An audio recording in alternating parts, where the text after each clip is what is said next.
Hello friends, welcome to my channel.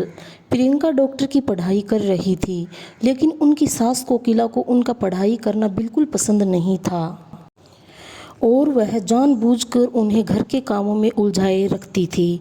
Priyanka के घर उनकी सहेली आती है। नमस्ते आंटी, प्रियंका घर पर है क्या? सास, क्यों, कौन है तू और तुझे क्या काम है मेरी बहू से? जी मैं उनकी सहेली नीलम हूँ।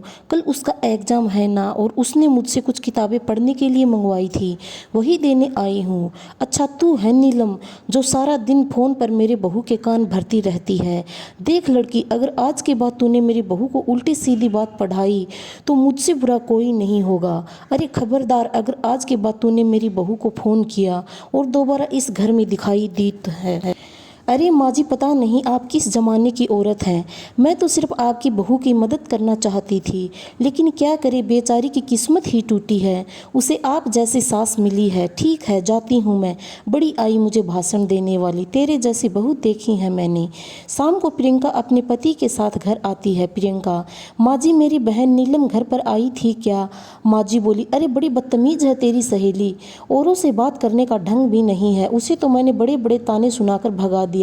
डॉक्टर बहू, अरे भगवान अब क्या होगा, कल मेरा एग्जाम है। सास कोकिला, अरे तेरी यह बेकार की पढ़ाई में क्या रखा है, बड़ी आई डॉक्टर बनने, चुपचाप घर के कामों में ध्यान दे। सास कोकिला, कल मेरी कुछ सहेलियां घर पर आ रही हैं, इनकी खातिरदारी में कोई कमी नहीं रहनी चाहिए बहू। जी माँ जी। प्रियंका के साथ मुंह फुलाकर वहाँ से चली जाती है। अगले दिन का पूरा समय प्रियंका का सास की सहेलियों की खातिरदारी में और घर के काम में बीत जाता है और प्रियंका एग्जाम नहीं दे पाती है। उस रात प्रियंका अपने पति करण को सारी बात बताती है। करण, अब क्या बोलूँ, यह माँ बिना कोई बात नहीं, और तुम अपना मुँह ठीक कर लो, अगली बार अच्छे से ठीक से पढ़ाई करना। भारती, कुछ दिनों के बाद बाहर से आवाज़ आती है, अरे कोकिला बहन है घर में? प्रियंका है। कोकिला, क्या हुआ भारती, तू इस तरह लंगड़ा क्यों रही है?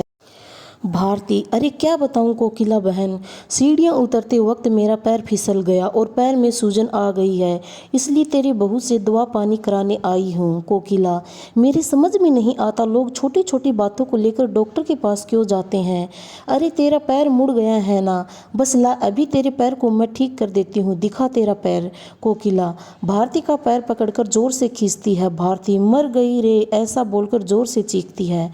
कोकिला, अरे क्या हुआ, आराम मिला? एक तो मेरा पैर पहले से मचका हुआ है, कहीं ऐसा ना हो कि ज़्यादा मचक कोड़ हो जावे, और रहने दे तू, अब मैं चलती हूँ। और वो चली जाती है। थोड़ी देर के बाद प्रियंका घर आती है। माँ जी, अरे कहाँ मर गई थी सुबह से? प्रियंका, माँ जी मैं अपनी किताबें लेने गई थी। प्रियंका अपने कमरे में चली जाती है। माँ जी, अच्छा, इन किताबों ने इनका दिमाग खराब कर रखा है, यह किताबें ही सारी मुसीबत की जड़ हैं। थोड़ी देर में ही वहाँ पेपर पस्ती लेने वाला और खाली बोतल लेने वाला चिल्लाता हुआ गुजर रहा होता है।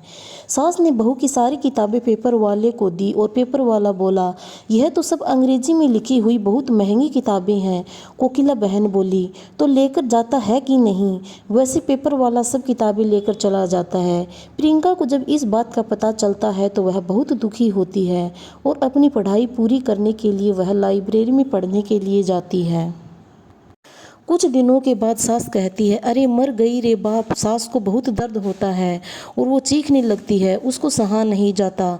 बेटा करण, क्या हुआ माँ, तुम्हारी तबीयत बिगड़ती जा रही है, वह बंगाली बाबा की दवाएं नहीं लाई? माँ कोकिला, अरे नाम मत ले उस ठगी का, वह खुद का उपचार ही नहीं कर सकता, मेरा क्या खाक करेगा? बेटा करण, बेटा ठीक है ना, मैं प्रियंका को फ़ोन करके बुलाता हूँ। प्रियंका लाइब्रेरी में बैठे हुए पढ़ रही होती है, तभी उसके पति करण का फ़ोन आता है। जी बोलिए। करण, माँ की तबीयत ठीक नहीं है, जल्दी घर पर आ जाओ। प्रियंका, जी मैं अभी आती हूँ। थोड़ी देर के बाद प्रियंका घर पहुँचती है और कहती है, क्या हुआ माँ जी? माँ जी, हाँ बहुत बड़ा बुखार है। प्रियंका, फिक्र न करो माँ जी, आप मुझे एक बार चेकअप करने दीजिए, सब ठीक हो जाएगा।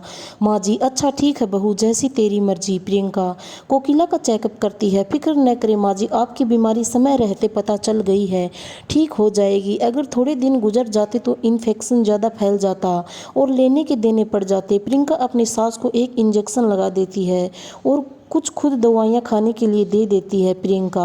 अब आप एकदम ठीक हो जाएंगी। कुछ दिनों के बाद कोकिला पूरी तरह ठीक हो जाती है।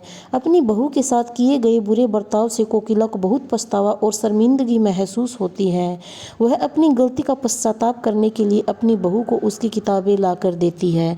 दोस्तों, आपको कहानी कैसी लगी हमें कमेंट करके ज़रूर बताना। अगर कहानी पसंद आए तो कहानी को ज़्यादा से ज़्यादा शेयर करें। अगर हमारे चैनल पर आप नए हैं तो हमारे चैनल को सब्सक्राइब करना ना भूलें। Thank you.